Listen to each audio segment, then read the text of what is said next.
You're listening to the Bearded Theologians podcast, hosted by Zach Bechtold and Matt Franks. If you'd like to learn more about the Bearded Theologians, you can go online at beardedtheologians.com, where we have past podcasts, blogs, and a couple items for sale. So check us out, beardedtheologians.com. Thank you for listening, and enjoy this week's show. You're listening to the Bearded Theologians podcast, hosted by Matt Franks and Zach Bechtold. And it is Christmas Eve today as we record this, and heading into tomorrow, Christmas. Matt and I want to wish you a very Merry Christmas, or holiday season, Happy New Year, however it is for you. And we want to just encourage you as wherever you find yourself this season, to simply find joy in those moments, be present with your loved ones, whether it's friends or family or whomever you find yourself with. We hope that you find joy and hope this season, and want to thank you for being on this ride with us this year. We always say thank you for our listeners. You definitely help us make the show work, and it's been a great year this year. And as we look forward to the next year, we know we've got some really cool things planned out for to be a part of, and people to be on the show. We've just enjoyed the conversations we've had. So we're thankful for those people that have come on and talked to us, and thankful for all the conversations that Zach and I have had this year in regards to theology and all other things that go along with that. And so we want to provide a special kind of special Christmas podcast with you. I had the luxury of sitting down with Rebekah Simon-Peter, who is a United Methodist clergywoman, who's doing amazing things with a program called Creating Culture Renewal. She has a new book that has come out called Dream Like Jesus. And I figured like this would be a good way for us to start the new year. And so enjoyed this interview with her. And again, listeners, we thank you for you. Don't forget to go on our website at beardedtheologians.com and check out all of our stuff. Download several of our podcasts to listen to as you're traveling here and there. And, we thank you for you. And so for the Bearded Theologians, I'm Matt Franks. I'm Zach Bechtold. Thanks for checking us out. You're listening to the Bearded Theologians podcast, hosted by Matt Franks and Zach Bechtold. This week, Zach is running a little bit behind, getting ready for Christmas Eve services, but we have the chief visionary, Rebekah Simon-Peter. She's the author of Dream Like Jesus and the founder and creator of Creating a Culture of Renewal. And we're glad to have her on the show today. And she's going to talk to us about some of the things that she's got going on and with her new book and everything. And so, Rebekah, share with us a little bit about what is going on in your world. Okay, thanks, Matt. It's great to be here. I really appreciate the opportunity to be with the Bearded Theologians. I've admired you guys visually and just the creativity of your title for a long time. And I'm just thrilled to be here today to talk with you about Dream Like Jesus, deepen your faith and bring the impossible to life. This book, Matt, has been 5 years in the making. And I was pregnant for a long, long time with this book, and finally it's come out. So I'm just really thrilled that it's seen the light of day. The book is really designed to help people discover Jesus in a new way, but not only discover Jesus in a new way, but kind of discover themselves in a new way. In the book, I talk about moving from discipleship to apostleship. And I'm pretty passionate about that because I think that, well, first off, I am not a cradle Christian. I was born and raised Jewish, and I was raised Reform, and I became an Orthodox Jew through these God experiences, and then I wound up in the Christian community because I had a Jesus experience. So I didn't start, with this at all. But as I've looked at the Bible, as I've read the Bible, and I've read the Old Testament, a lot, and then the New Testament with fresh eyes, and bringing all my background, a long background in recovery circles. It just occurred to me that there's a whole lot going on in the Bible that does not get really dealt with in church, and doesn't get mentioned in church, and doesn't get taught in church. And it just occurred to me that the church is missing out on a whole lot of good Jesus stuff. And so I really wanted to bring that to the light. I wanted to bring the kind of the miracle making, co-creative capacities to light that I just think we kind of skim over as leaders. And so in some ways, Matt, this book is really directed to you and me, like leaders in the church and people who have a real vested interest in the church. How do we move beyond standard Christianity to like Christianity follower of Jesus part 2, 2.0. I look at discipleship as like 1.0, and then apostleship is 2.0. And that's something like I enjoyed. I've been able to dive in a little bit to your book. I haven't been able to read the whole thing just yet. Still, I like to take these kind of books in baby steps, because there's so much stuff in here to process, to really like lean into a little more. I feel like on these kind of books, you do need your time. And so as I've been processing this book, one of the things that I love about the book is how you share kind of how you got where you were and what you've seen, and that perspective of not necessarily being that Christian that went to church on Sunday mornings as a child and had the felt boards and like carried their Bible around knowing that they were going to be a pastor because that's what their great aunt had told them one time. Like I love those kind of perspectives, and some of that's coming from my perspective. Like I was in the same boat. I didn't come to Christ until I was 17, and so. I love when I hear those stories, because it's just like, wow, like it kind of reaffirms the, that call that I have and where God has opened my eyes to see things that I hadn't seen. And also kind of like you, perplexed at what like the church misses out on. I know, right? and I always think of it like that. And I would think that we've forgotten how to, those basics. And it's not necessarily like Sunday school basics. Like I think that's one level, but it's like the whole other level of those kind of that latter side of the faith of sharing their story, of sharing their why, of why they like to follow Jesus, why they go to church on Sunday. And they get hung up on that. And I think that's where like your whole idea of discipleship, moving from discipleship to apostleship, is important. And for some of our listeners who may not be as attuned to those words, would you kind of flesh the discipleship and apostleship words out for us a little bit? Yeah, you bet. So discipleship is a word that comes from the Latin discipulus, for the nerds among us, and it means student or follower. And think discipline, discipline is a part of that. And discern comes from that same root, D-I-S-C. So that's the first step. And so these were people that followed Jesus, and there weren't only disciples of Jesus. I mean, teachers had followers, they had students, and Jesus had students, he had followers, he was teaching them.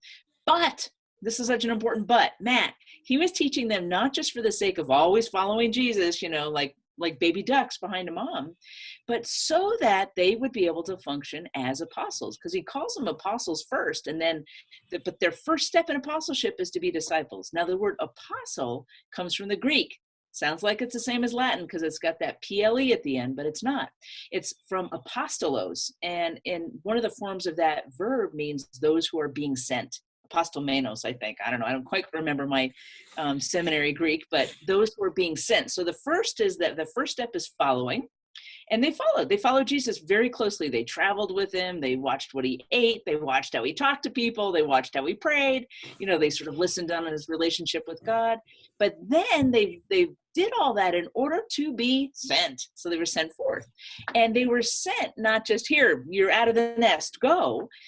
But they would be ambassadors, they would be his emissaries, they would be people who were anointed and appointed and sent forth. I talk about the 5 A's of apostleship elsewhere, but those 5 A's include being anointed, appointed, ambassadors, accountable, and there's one more I can't think of right now. But so they carried his message. They were to be like mini Jesuses. And so for us, we follow so we can absorb, and then we go forth to share and to spread. And in Jesus's case, those were the people that actually carried out his vision. Here, this I think is kind of radical. Jesus didn't actually carry out his own vision. He wasn't the guy that actually ushered in the kingdom. Yes, he did, and he didn't. And the reason I say that is because, of course, he did, but he taught his people how to do it. They went out, okay? So long before email, long before the USPS, long before any of that, people carried a message, and they carried the message. They cast out the demons, they healed the sick, they did all that. And so it wasn't just Jesus doing this miraculous stuff out there. They were doing it. And I think that's really important. So in the book, I talk a lot about co-creating miracles with God.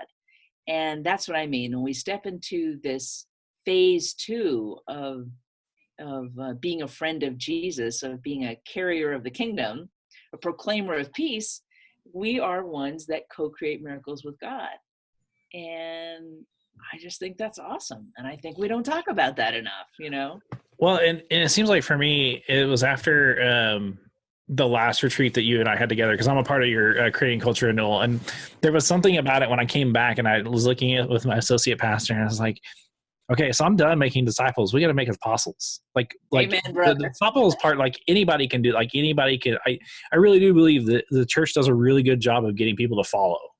But like when it's that next step of you know, and I've been using. I got asked in our discipleship ministry team this Sunday, you know, what does it mean to be a disciple? And I said, someone who fully gives their prayers, presence, gifts, service, and witness to strengthen the kingdom of God. And they all kind of looked at me like, oh. Like they kind of like, oh, are we doing that? And like, I don't know. Like that's really between like hopefully you are, and that's a process that you need to process between you and God about how you can step out more and step out further where God is leading you. But I really do believe that the church has kind of done a disservice of taking that next step of saying, like, we need to be creating apostles, those people who are being sent out, because I'm sure, like in your book, you have the 8. I call it the 8 the 8 reasons, or what was it exactly? You had like the 8 something. 8 symptoms of a church without a vision. Yes. And I was thinking about that and how often our churches, like the biggest thing that we forget to do is share our story and share why we love, like, why do we show up on Sunday morning? Like ask that simple question, like, why do we like participate? Why do we go on mission trips? Why do we give, you know, if we use the statistical average, 1/3 of our income, you know, like, why are we doing these things and sharing that impact we have on us? I think my frustration has been with the church is that we're so afraid to share our why. And I love that the Simon Sinek, TED Talk has been real inspirational for me on sharing our why. Why do we love doing this? And then as I was digging in your book, it's that whole idea of kind of drawing that out even bigger, like putting it on a whiteboard and having people participate in this process of identifying. I mean, I think we can look at all the books in the world and try to like, all right, so we're going to read this book and it's going to show us how to do this and we're going to institute this thing, but like to really like flesh things out. I got a sense that that's what your book was trying to do, is to flesh this process out of us to dream bigger, to dream bigger dreams than just trying to make sure that the budget gets filled every year and that we meet our statistical averages and like making a difference on the impact of our communities. Yeah, like that's so 2010, you know, like it's 2020 now. And the thing is that first, there's several things I want to say. Yes, here's how the book is laid out. It's laid out on the DARE model, DARE, dream, align, realize, and expand. So it's this 4-step process that empowers people to understand how to dream like Jesus, how to align people to that dream, how to realize the dream, and how to expand the dream so that people's faith, you know, you deepen in your faith, your community deepens in its faith, a congregation deepens in its faith. And I do think mostly, Matt, that when churches talk about vision, what they're really, really talking about is a church improvement plan. How can we be a better church? Well, we should paint the bathrooms. Well, you probably should. You know, we should have better preaching. Yeah, you probably should. We should have worship services that are more lively. Yes, you probably should. We should give more money. Yes, you probably should. But none of that is actually going to make a sustainable shift in the culture of the congregation. What makes the shift is when that church looks beyond itself, as important that is, to the community beyond it, and the vision that it comes up with is not for the survival of the institution, but for the flourishing of the community, for the flourishing of the kingdom. Because you know, I always think about Jesus. He did not come to make Judaism great again, okay? That's not what he was about. He was about this end vision, like the end fulfillment of Judaism as a whole and for all humanity, because Judaism has always had a humankind-wide vision. And it's for the kingdom of God. It's for all nations to stream, you know, to one God in their own tribe, their own language, their own nations. In other words, with their own particularities, that they will recognize that source, that unity that's among us all. So this kingdom dream is about that. So the sooner we get our focus off of how we're going to survive, and we actually put our focus out on the people out there and have a Jesus-like dream, by golly, I think the churches actually have a chance at surviving that way, Well, and that was a question I had asked recently when we were looking at mission insight conversations in our ad council meeting. This is the first time that some of them had seen some of these statistics and they were blown away at our demographics and stuff. And so I asked the question, like, what would this look like for us to take this at a larger level, meaning that what would it mean for us if we actually went after those groups that we were thinking that we wanted, which the shocking demographic for us was the 65 and older was the growth in our community over the next 10 years. And so like, what would it mean for us instead of trying to say we're going to go get young families, which was one of the declining for the next 10 years, to actually go like and broadening those horizons of looking bigger. And some of that I've been able to, and that's where, we'll definitely talk about creating a culture renewal here in just a little bit. I want to like set that up for you to talk about, but and that's one of those things that that process has helped me draw out, is like helping them analyze some things that they never had looked at before. And I think that like with your book, from what I've been able to dive in thus far, it kind of draws that small, like programmatic issue of like meeting our budget, like, or being like, if your church is in debt, like, most churches, when they're becoming debt, and if they've been stuck in it for so long, that's their dream. Like, you ask them, what's your dream? And like, everybody's like, we want to be out of debt. And like, if you're kingdom oriented pastor, that's defeating. Like, you're just like, that's not what we're here for. And well, you know what I would do, Matt? I would say, okay, and when you're out of debt, what will you then be able to accomplish? And so I would, okay, let's start wherever you're at. You want to be out of debt. Got it. And what would that make possible? Like, why be out of debt? What's the purpose of a debt-free church, Yeah. And so, I'm really looking forward to finishing this and hoping our leadership team is going to dive in this a little bit and really start to thinking.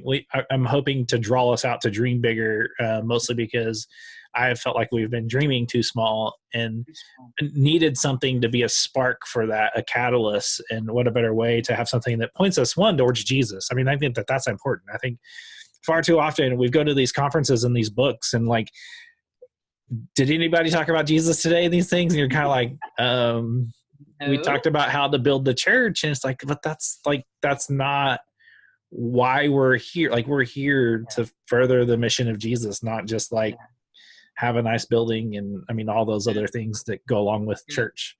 Yeah. And I didn't tell you, I should say, what, the book is called Dream Like Jesus. What do I think Jesus's dream is? Let me just share that. What is his mission? I think it's found in the Lord's Prayer. Thy kingdom come, thy will be done on earth as it is in heaven. As simple as that, and as big as that, and as bold as that, and as challenging as that earth would somehow be a reflection of heaven. All the goodness, all the love, all the light, all the humor, all the bounty, all the justice, all the equity, all the forgiveness, all that stuff that we associate like with the ideal world, like with heaven, that we're somehow channels for that here on earth. That by co-creating with God, we can be channels of that and raise the light and the love and the vibration on the planet. And I want to tell you about the 5 surprise elements of a Jesus-like dream, because maybe this will clarify, well, how come it isn't about just paying off the debt? Okay. And here's what I say. Number 1 is a Jesus-like dream, or a God-sized dream, expands assumptions about what's possible. Back in Jesus's day, maybe the assumption is that everyone would really live a more Torah observant life, which is a perfectly reasonable sort of expectation or vision to have. But Jesus is like, nah, let's expand assumptions. Let's go beyond that to what's possible for all of humanity, that, we would be manifestors of the kingdom. Secondly, that the vision is bigger than you are. And Matt, you're talking about, let's pay off the debt. Well, a Jesus-like dream is bigger even than that. It's bigger than you are. It's bigger than your community. It's bigger than your congregation. It's got to be big enough that you need God in it. Otherwise, it's a goal. It may be a good goal, let's pay off the debt, but it's still a goal. A vision is something sort of far off in the future. You can kind of see it. It calls to you, but you can't even make out every single detail. But there's no way you can get there on your own. And that leads to the third element of a Jesus-like dream, which is it's got to scare you, Matt. It's got to make you shake and quake just a little bit, because otherwise, if there's no fear, there's actually no real need for faith. I don't think faith exists apart from fear. If you're not fearful, you don't need faith. You got it. You're confident, which is good. I'm not against that. I'm just saying it should push us to our edges and so scare us. So we really do need God. And then fourth, it's got to focus on the kingdom, not the congregation, or the community, not the congregation, that beloved community that doesn't even maybe quite exist yet.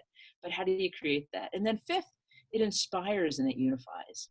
Although frankly, not everybody. It's not going to unify everybody. There's going to be some people, even though we don't like it, there's going to be some people who say, I don't think I'm in on this one, or they're not inspired by it, or it scares them too much, or it's a different direction than they want to go. Think about it. I mean, Jesus had people that weren't on board with his vision or his dream, and he still went forward. So our visions, our dreams, they're going to inspire a lot of people. They're going to unify a lot of people, and there'll still be people who don't want to be part of it. And that's okay. We love them. We love them, and maybe let them go, or love them. Don't try to coerce them. Love them, tuck them in over here and keep going forward. So. And you said that, this was a 5-year process for you. So like, what was like the most, other than like sending it off and watching it birth, what was one of the more exciting things as you were putting this together that came up for you? Oh, I can tell you that it was watching you folks in creating a culture of renewal prove that this stuff worked, because I was really kind of waiting for the evidences to arrive. I had this vision about how it would all work, and I needed to actually wait and see it come alive. And it came alive through the various cohorts of creating a culture of renewal. And when I think about another reason it took 5 years, 1, because I was expanding assumptions about what was possible for me. 2, it was a heck of a lot bigger than me. 3, it scared the poop out of me, and I didn't know if I could really do this. 4, it forced me to continue to move beyond myself. And when you're scared, it keeps you small. And 5, it inspired me. But sometimes I was my own pushback against myself. So I had to go through all 5 of these steps myself just to get this book out. And so it was definitely good. Yeah, definitely a good test case to make sure that like you were birthing something that you knew that would be like, you can say, I did it and it's done and it feels good to be done. I knew that you were excited about it because you shared with us, at the last retreat that, you were just excited that it was coming out and all the anticipation for that. And, I'm not one to write a book for a lot of reasons. It's not necessarily on my radar yet. But I know that like, for me, like, I know that it would be not necessarily putting it together, but knowing that like it's done and hearing those words, like it's done, and then watching what happens with that. And so with that, you want to talk a little bit about the webinars that you're going to have with the book, Dream Like Jesus? Love to. Yeah. We're offering a course. It starts January 14th. It'll run 4 Tuesdays, 5 to 6:30 p.m. Mountain Time. And they'll all be recorded in case anybody has to miss. And the book is called Dare to Dream Like Jesus. And it's going to take us on this 4-week journey deep into the heart of the book and deep into the heart of each of those elements, D-A-R-E. And Matt, there are worksheets in the book that are also found on our website at dreamlikejesus.com or RebekahSimon-Peter.com. You can find the worksheets there. And I don't know about you, but I do a little better in structured environments. Like, it's one thing to read a book like, oh, that was a great book. I'm going to do 10 things with it. And then I'm on to the next thing. But if I'm in a structured course or environment, I'm with people, we're holding the space together, I'm much more likely to actually do something with that material. So I wanted to create a space that gave people the freedom and the structure to dive in deep together, to dream together, and to begin to map out their steps so that they could actually take on a Jesus-like dream and have the courage and the community to have a big, big, big dream and not just shrink back into a church improvement plan. And you're saying this is open for anybody or any church kind of leadership team that wants to put it together? You don't even have to be a Christian. You don't have to be a part of a church. You certainly don't have to be United Methodist. You don't have to be a leader.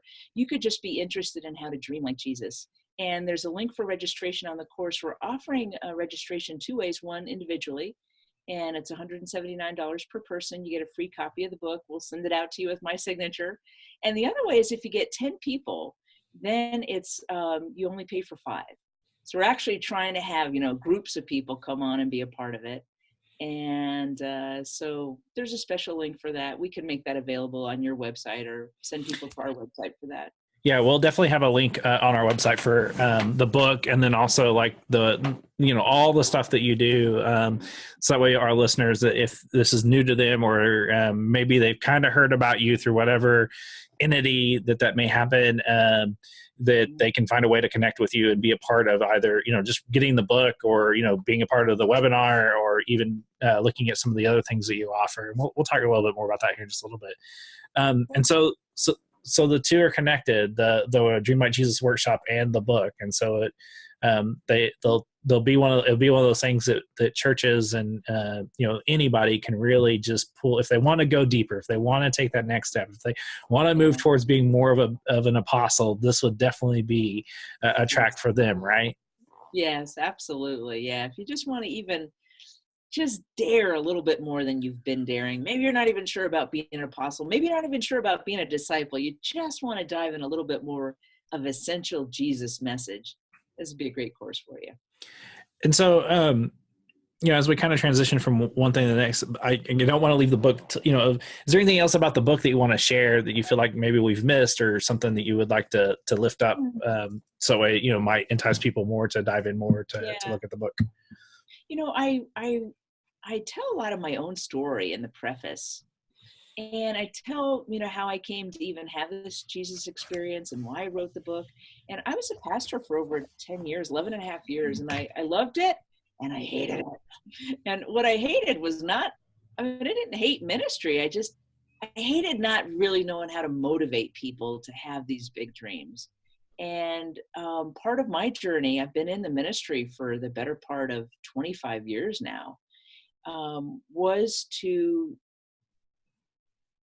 help shape larger conversations in the church. I just feel like that was my second calling, was to help shape these larger conversations. So this is part of that. I feel like this is within the wheelhouse. And when I first started into this kind of ministry, people told me we need to have leadership development. And I just like to tell this on myself. I thought, what do I know about leadership development? I don't know anything about leadership development. I went off to learn. And it was in that learning process that I discovered a lot of the riches about the kind of leadership development that Jesus did. When you think about it in those terms, Jesus was not only a leader, he developed leaders. And that's that discipleship to apostleship thing. So I think if we're talking about leadership development in the church or for spiritual people, we got to look at how Jesus did it. And this book is a lot about how Jesus did it, how he actually developed leaders. And the DARE model is about that. So I think people are going to see Jesus in a new way. That's my hope, both with this book and with creating a culture of renewal, is that people are going to see Jesus in a new way, and they're going to see themselves in a new way. So if you want to step out of like standard Christianity and just the way church does things, and to sort of open things up and look at things in a new way, check it out. I think you're going to be expanded, you'll like it. Yeah. And like I said, I've definitely been a part of your creating culture renewal, and have found that very life-giving in a lot of different ways. And I've seen growth in me as a leader, but then also, just some personal growth things, being able to recognize some things that I hadn't before going through. I'm halfway through track 2. Yay! Halfway through track 2. And, right? Yeah. And we have a phenomenal cohort. Our cohort, I believe ours is the best, but that's just me. Right. I know everybody says that, but I've enjoyed being a part of that process. It has allowed me and my congregation that I currently serve to be strengthened, to see themselves in ways that they hadn't thought about otherwise, and to recognize who they are, and kind of that platinum rule of treating people how they ought to be, they ought to be treated, and that love of, we talk about it as love here. How do we share love, and being open to who someone is and where they're coming from. And that has helped expand our it's helped us be a little bit bigger than what we were before. And I've definitely seen some growth because of just the paying attention to how other people's are, and not just discounting them for who they are, but seeing what they bring to the table, and whatever speed that they have to move, but recognizing we can't be stuck in one speed of either not making a decision or making so many decisions we forgot that what we made, or being so oriented that we've forgotten that there are projects to be done, and that we're not attending to the projects because we're so stuck on the people. And having that balance has been very healthy for our congregation, the congregation I serve. I'm really looking forward to, I'm not looking forward to that next appointment because I really don't want to move or anything, but I feel like I have a toolkit to be able to take with me to my next appointment, to be able to say, hey, let's figure each other out for just a little bit. Let's fill each other out. And to me, that's what I felt like I've done to this point, with also being able to see some leadership blind spots that I didn't recognize before, that will help me face some of the fears that I have when I come to the table as a leader, and push through those things that may hold me back, or be open to those opportunities of stepping up and speaking, or, whatever it is, whatever. And I've really appreciated the work that you and your faculty have done with the Creating Culture Renewal in our annual conference, and have seen some fruit. And so why don't you talk about that a little bit more so than what I processed. You're great. It's great, Matt. Yeah, creating a culture of renewal is the 3-year process. And actually, Dream Like Jesus is the distillation of the wisdom of creating a culture of renewal in book form. And so creating a culture of renewal is a 3-year process that moves leaders of whatever sort in the life of ministry, moves leaders from step 1 to congregational intelligence, applying emotional intelligence to the life of a congregation, or a conference, or a district, or a diocese, or a presbytery, or a nonprofit group. So applying deeply emotional intelligence, like, what is going on with my people? Who are they? What makes them tick and what ticks them off? So you learn a lot about your people and the culture of the organization that you're working in. And you learn a lot about yourself, like, who am I, and how is my way of being rippling into them and them rippling into me? And we do it using the DISC as our model for human behavior, and deeply understanding who folks are, their fears, their priorities, their motivators, the things they overuse, the qualities they may be reluctant to use. And so it's just a great grounding in understanding the culture of the congregation. And then the second step is leadership smarts. That's where you are, Matt. And the truth is, and I know, as leaders, we're not always so smart. We have our ideas, we have our promptings, but there's certain fears that just keep us from fully living out our calling, whatever that calling may be. So in leadership smarts, we're really looking at moving things from the fear column to the faith column, and expanding our capacities as leaders to respond to the promptings of God, to have the courage to do the kinds of things we're prompted to do. And we also look at how Jesus led, and it turns out he led with a big, bold vision. So part of track 2 is coming up with a vision, and that's where Dream Like Jesus comes from, a Jesus-like dream. And track 3 takes it one step farther. So you've got congregational intelligence, that's 1, leadership smarts, that's 2, and then 3 is culture shift. How do you actually, now that you know your people, now that you know yourself, and you're more faithful and less fearful, and you have a big dream, how do you actually move that whole culture into a shifted place where they're on board with you in this dream? They're working with you. You're all working together in one direction with this dream that's community focused, that's kingdom oriented, that's outward looking, and that creates a sustainable shift in culture. That's really what creating a culture of renewal is all about. Moving from the church improvement plan to the kingdom vision, and shifting the church along the way, so that it's not just focused on, I hope you guys are still around when it's time for me to get buried, to gosh, how can we really make a difference in our community? Oh, Matt, one of the things that's been so shocking for me as I've led creating a culture of renewal is churches don't actually know the positive impact they have on their communities. We don't actually know that. That always shocks me because I say to church leaders, what would your community be like if you as the church were actually operating at your full potential? You've never seen a more dumbfounded look on very smart people's faces. I never thought about it. But we don't understand what a powerful impact we have. And that's part of what CCR is about, is helping churches understand their potential to make a real difference in the community. So I love posing that question to people. Well, I think the thing for me, this go around in track 2, the one that's been like kind of, I call it the haunting mantra that has been like kind of just pushing me further, is that people only go as far as you're willing to lead them. And so that has definitely, that's helped me take some steps that I probably wouldn't have taken otherwise, because I know that if I want them to be in a better place, like I have to go there too. I can't just say, hey, it's over there. It looks really nice. Yeah, just go over there. I'm going this way because the district superintendent's going to move me this way. And like, I'm going over here, you all over here. It was really nice. Yeah. But to know that I'm going to walk with them in this transition time and period has been super helpful. And that's where a lot of our growth and changes has happened in our congregation with this is, and some of it's on our leadership team that have been a part of this process of my leadership team and creating culture renewal.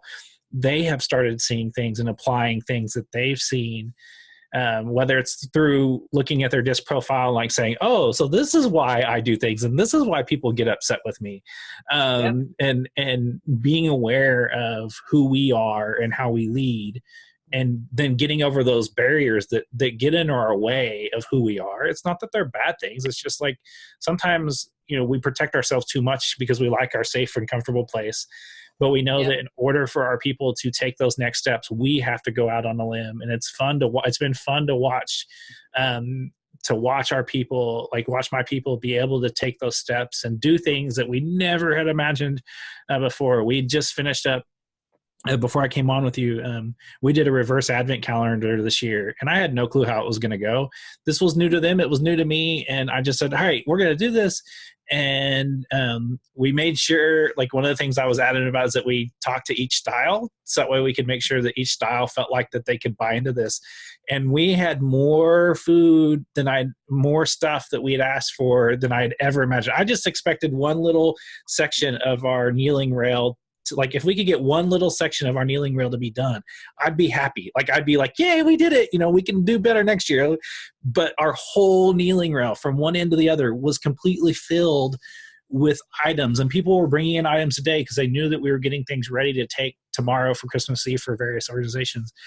And I don't think that would have happened had I not been willing to go further than what I had just kind of, I got complacent with. And that's where, to me, creating cultural renewal has forced me to dream bigger, to do, to expand and have tools to expand. It's not that I didn't know how to do things differently. It's not that but to be able to have some tools to push those walls down, to create new space has been very healthy for me and my congregation, and has led to a whole lot of other things that,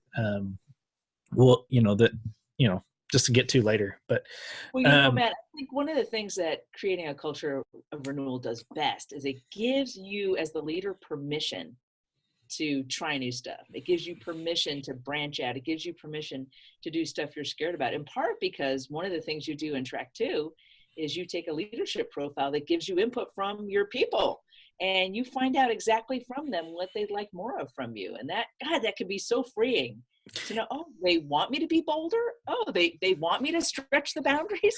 Okay, I can do that, Or lead you into a deep depression and have to go to deep therapy, like mine kind of did, because I realized, but no, it's been a health. Like, I will take that, I take that with a sense of growth, and that, at the time I didn't appreciate it, but I knew that I needed help, and so that helped me see some things that I need to, and definitely some growth.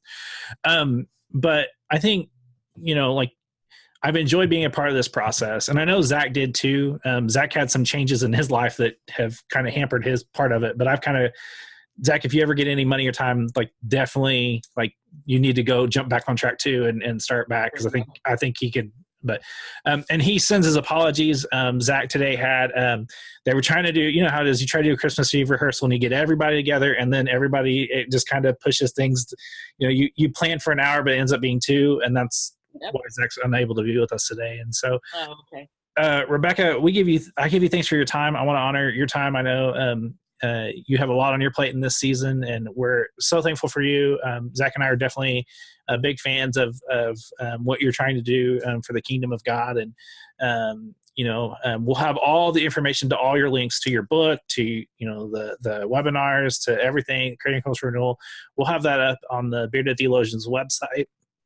And, we thank you for your time. And so for the Bearded Theologians, I'm Matt Franks, and Zach Bechtold is out on call. And so thank you for checking us out. We hope you've enjoyed the conversations that we've had today on the Bearded Theologians Beardcast, and we'd encourage you to continue those conversations online at beardedtheologians.com or on our Facebook page. We also hope that you pick up a couple of coffee mugs to satisfy your coffee mug collection. Have a good day.